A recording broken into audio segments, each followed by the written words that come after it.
अगर तुम अपनी दुनिया को बदलना चाहते हो तो उसका सिर्फ एक तरीका है, अपनी नजर को बदलो। ये दुनिया तुम्हें वैसी नहीं दिखती है जैसी कि ये दुनिया है।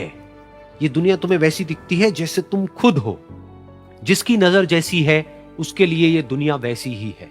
एक बार की बात है, एक बहुत बड़ा नेता एक साधु के छोटे से आश्रम में गया, क्योंकि उसने बहुत सुना था उस साधु के बारे में, और उसके मन में आया कि मैं एक बार जाकर के देखता हूं कि लोग इतनी तारीफ क्यों करते हैं उसकी। तो जब वो उस आश्रम में गया तो वहां पर एक छोटा सा कमरा था जहां पर एक कालीन बिछा हुआ था। वहां पर कुछ लोग बैठे हुए थे नीचे और साधु जी सामने बैठे हुए थे। कुछ सवाल जवाब चल रहा था। तो जैसे ही वो अंदर गया, वो अकेला नहीं था, उसके साथ में 4 बॉडीगार्ड्स भी थे, और उसको ये आदत थी कि जहां पर भी वो जाता था लोग अपनी जगह से खड़े हो जाते थे, उसकी तरफ देखते थे, हाथ जोड़ते थे, अपना सर झुकाते थे। लेकिन यहां पर ऐसा कुछ भी नहीं हुआ। साधु ने उसकी तरफ देखा तक नहीं, क्योंकि वो साधु किसी के सवाल का जवाब दे रहे थे। लेकिन नेता को इस बात पे गुस्सा आ गया। नेता को लगा कि ये मेरी बेइज्जती है। तो उस नेता ने साधु की बात को बीच में ही काटते हुए थोड़ा गुस्से से कहा, मैं आपसे कुछ कहना चाहता हूं। साधु ने उसकी तरफ देखा और बोले, आप थोड़ी देर रुकिए, पहले मैं इनके सवाल का जवाब दे लूं, उसके बाद में मैं आपसे बात करूंगा। तब तक अगर आप चाहें तो आप बैठ सकते हैं। बस साधु का इतना कहने की देर थी। नेता का चेहरा गुस्से से लाल हो गया और फिर उसने अपना सारा गुस्सा उस साधु के ऊपर निकाल दिया। अभी तक वो नेता बहुत ही तमीज से बात कर रहा था, यानी कि आप कह करके बात कर रहा था। अब वो तू तड़ाक पे उतर आया। नेता ने उस साधु को कहा, तुझे पता भी है मैं कौन हूं और तू किससे बात कर रहा है? साधु ने उसकी तरफ देखा और कहा, मुझे इससे कोई फर्क नहीं पड़ता कि आप कौन हैं, लेकिन आप जो कोई भी हैं, अगर आप चाहते हैं कि मैं आपके सवाल का जवाब दूं या आपसे बात करूं तो आपको कुछ देर रुकना होगा। और साधु के ये कहते ही नेता गुस्से से पागल हो गया और वहीं सबके सामने चीखने चिल्लाने लग गया, अब मैं तुझे तेरी असली औकात दिखाऊंगा। तूने मुझसे पंगा लेकर के ठीक नहीं किया है। तुझे पता भी है मैं तेरे बारे में क्या सोचता हूं।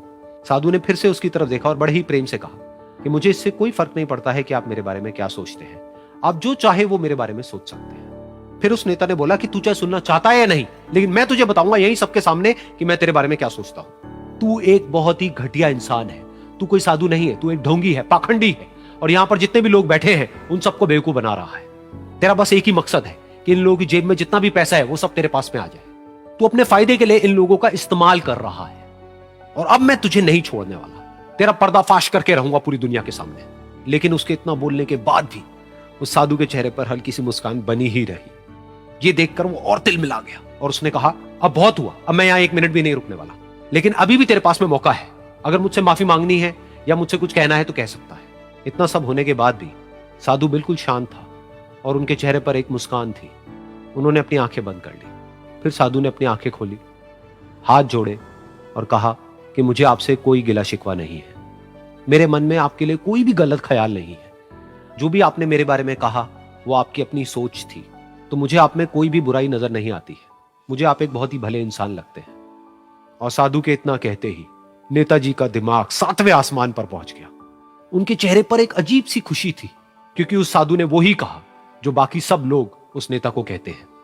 और वो खुशी खुशी उस आश्रम से अपने घर की तरफ चला गया और जा करके अपने पिताजी के साथ में बैठ गया। उसके पिताजी की आंखें बंद थी और वो ध्यान में थे। पूरी जिंदगी उन्होंने सिर्फ लोगों की सेवा करी और बदले में कुछ भी एक्सपेक्ट नहीं किया। तो थोड़ी देर बाद जब उन्होंने अपनी आंखें खोली और देखा अपने बेटे को अपने साथ बैठे हुए, तो उनके बेटे के चेहरे पर आज एक अजीब सी खुशी थी जो आज से पहले उन्होंने कभी नहीं देखी थी। फिर उसने एक एक करके सब कुछ बताया कि आज क्या हुआ, किस तरह से वो आश्रम गया, वहां पर क्या हुआ, उसने क्या कहा, उन्होंने क्या कहा।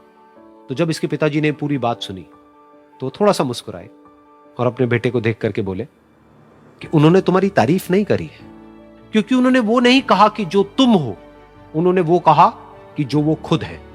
और तुमने जो भी कुछ उनको कहा वो नहीं कहा कि जो वो है, बल्कि तुमने वो कहा जो तुम खुद हो।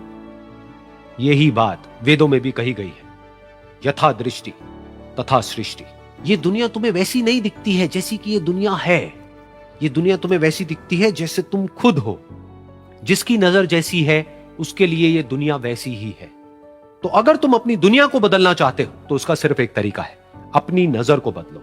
इस दुनिया में बहुत सी भाषाएं बोली जाती है। इन सारी भाषाओं में सबसे मीठी भाषा होती है मतलब की भाषा। अगर आपसे कोई बहुत मीठा बोलने लगा ना, समझिए कि कहीं ना कहीं मतलब छुपा है।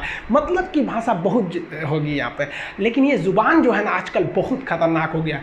कभी कभी देखते होंगे कुछ लोग आपके गलत बात का भी जवाब नहीं दे पाते हैं। तो जवाब देने भाई साहब सबको आता है, बीच में माँ बाप का संस्कार चला आता है, और संस्कार बहुत चीज़ होती है। संस्कार यदि आपके अंदर है तो सब कुछ हारने के बाद भी आप जीत सकते हैं, और अगर संस्कार की जगह अहंकार आ गया ना तो जीता हुआ भी चीज़ों को हार सकते हैं।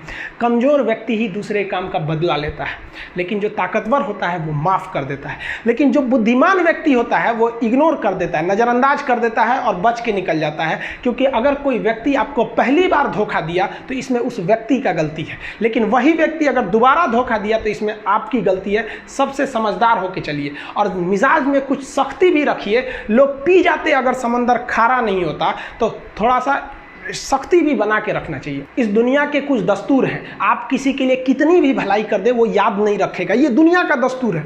और आपकी गलती को कोई भूलेगा भी नहीं, इसे आप बुरा नहीं मानिए, ये दुनिया का दस्तूर है, इसे आप चेंज नहीं कर सकते। जैसे सूरज पूरब से निकलता है वैसे ही ये चीज़ें होंगी।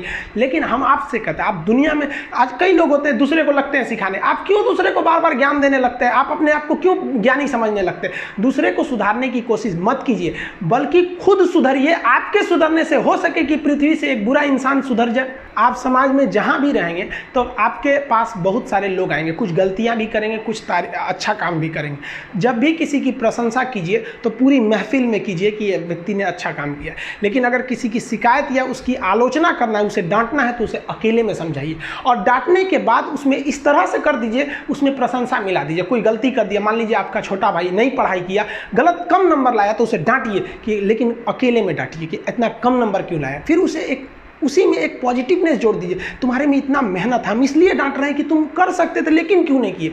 मतलब आप केवल इसे निगेटिव मत बोलते रहिए। और किसी भी रिश्ते को अगर बिगाड़ना है ना, चाहे कितना भी गहरा रिश्ता क्यों ना हो, उसकी कमियों को डेली कोंचते रहिए। तुम ये किया, तुम ये किया, तुम ये किया। यार दुनिया का कोई रिश्ता चौपट हो जाएगा, गलतियां सबसे हो जाती हैं, लेकिन दोबारा गलती नहीं होना चाहिए। जब भी किसी की आलोचना करिए तो उसमें एक छोटी सी प्रशंसा जोड़कर ही उस आलोचना को खत्म कीजिए कि शुरुआत तो डांटने से किए थे, बाद में उसका हौसला बढ़ा के हंसी मजाक में उसे निकाल दीजिए। बीच बीच में उसे फिर एहसास दिलाइए, लेकिन बार बार कमियों को नहीं गिनाना।